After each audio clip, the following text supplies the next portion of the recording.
potential closer.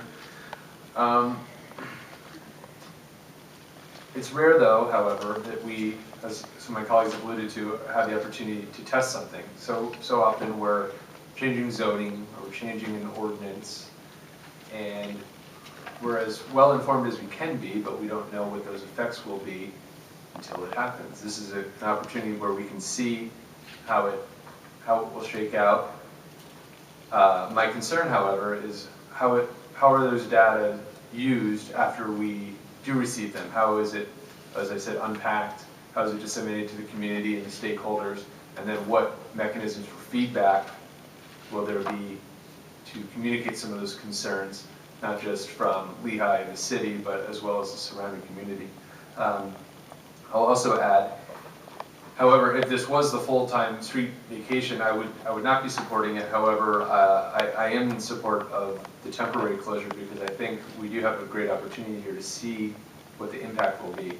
I also have to really agree with Mr. Reynolds and Dr. Van Wert about some of that conversation about how the community is drawn up to Packer Avenue and feels a little bit more welcome on the campus.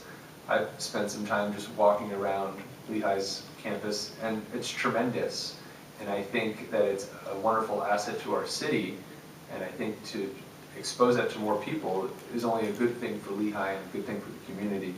I did have a couple questions I was hoping we might get a little more clarification on, and I don't know who in this crowd would be able to answer them. About some of the timing of the study, because there's been much made about that window, and what some of the conversations behind the house were about why these dates were picked, why this duration was picked, with spring break, with construction on the campus.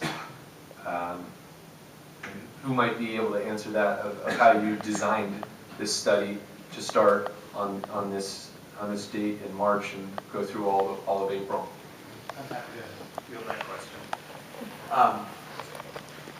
I think there's a couple of different issues stacked up there. One was, I think there's some confusion over the spring break piece. So we purposefully selected spring break as a time to implement. So that means getting all the barriers in place, put the construction, put the gates up, set everything up, and actually do some tests. So we're going to be working with the fire department to make sure vehicles can drive through. We'll be actually working with some of our service vehicles. So when we lay out the chicanes, because the students won't be on campus, that gives us more freedom to do some of these tests without as much impediment. So really that spring break period was thought of as the setup time. We won't be gathering real data at that point. The real data will be when the students return. So that will be kind of what we consider the start point.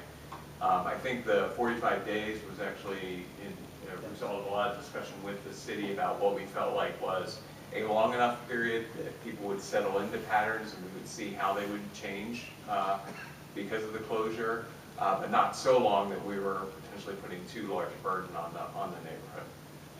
I don't know if that gets that answer. That does answer that question, and then that second part was about the construction and some of the road closures that force cars down the hill a little bit. So I think somebody else said this, and obviously we do have a lot of construction, more than has ever been occurring at any one time at Lehigh in its history. I would say, though, that I would anticipate a circumstance in the future that there could always be a major construction project going on at Lehigh for the next 5 to 10 years. Maybe not with the level of intensity that we have right now, but I think it's a reality that's a condition that we would have to live with. And in some ways I would argue, I think somebody had brought it up, that it's kind of a worst case scenario in that respect to understand impact.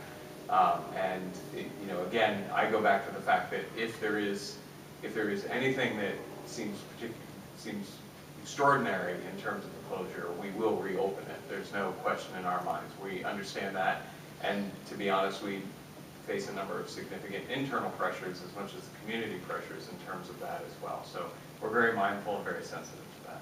Understood. And much has been made to the point that this is a extreme reaction to at least the public safety issue of those 1,200 pedestrians crossing the street, and suggestions of something less intrusive that would still allow traffic, such as traffic calming measures, crossing guards, elevated or lit crosswalks, and I can't help but think that those were considered. So one of the things that's unique about the campus is, obviously right now we funnel all the students at that central axis that essentially feeds down to the New Street point. One of the challenges we actually face on Packer is that people don't always cross at that axis. So even if we had a crosswalk there, we face some of the issues in terms of, because we have buildings all along that area, and in fact, future planning may put more activity along that area. Controlling, having a single point, such as a crosswalk or a bridge, would certainly have some impact, but wouldn't necessarily address all of the issues related to safety. The other thing I would emphasize is that we do look at safety as being one component of this and not being the sole reason for the closure. I think that's been pretty clear in your messaging as you've talked about bringing campus employees and students off, as well as the component that I might like to see a little bit more of in the conversation is how do you bring the community up to that space. And if Packer Avenue is eventually vacated based on the trial that we're discussing this evening, I would hope for kind of an all-in approach from Lehigh. Some thoughts, especially from Dr. Van Wert, about how can you make that space feel more inviting.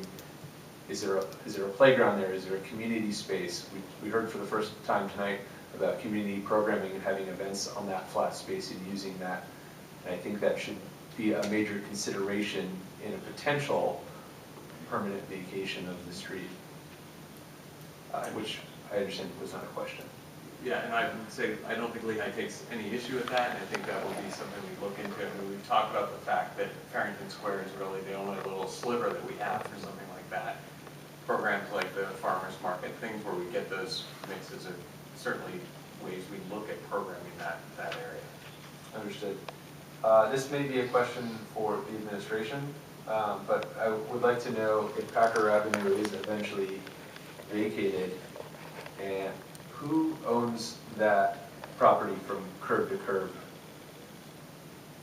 Is that the city's or is that Lehigh's at that point? Vacate the street.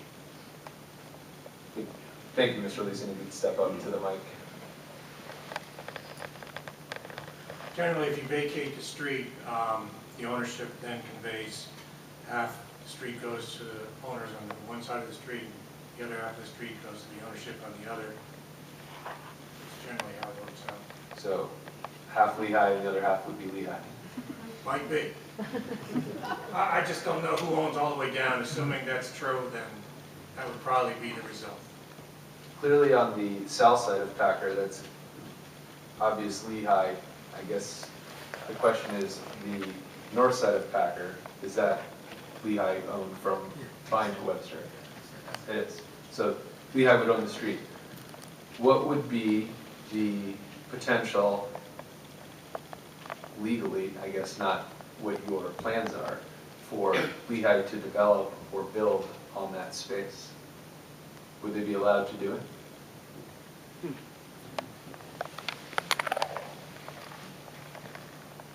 Once they acquire ownership, they can develop plans and go through the regular processes, which would include a review of whether the property is eligible, lot sizes. There's a lot of things to be subject to review, but I think the answer that you're looking for is yes or no. The answer is yes. Understood.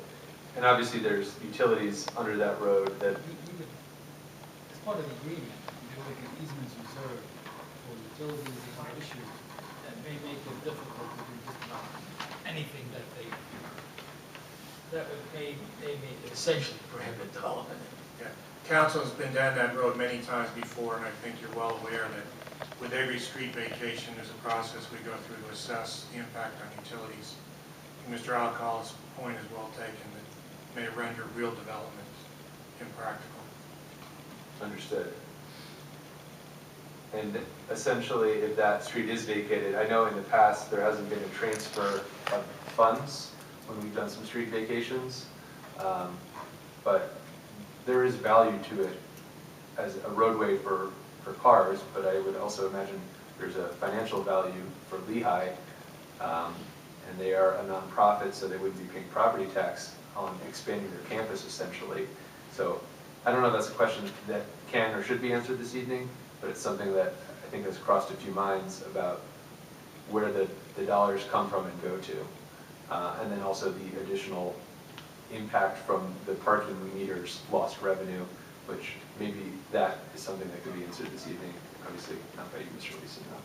So I guess you're off the hook for now. And I would just jump in there and answer the financial part, but that would be definitely phase two. When we talk temporary, we know those and have had those thoughts internally, but we haven't advanced anything or made and collected any offers or made any asks yet, because we're just really focused on the idea. Let's see what works here, and then we'll take a step back and take a very big step too if it goes there.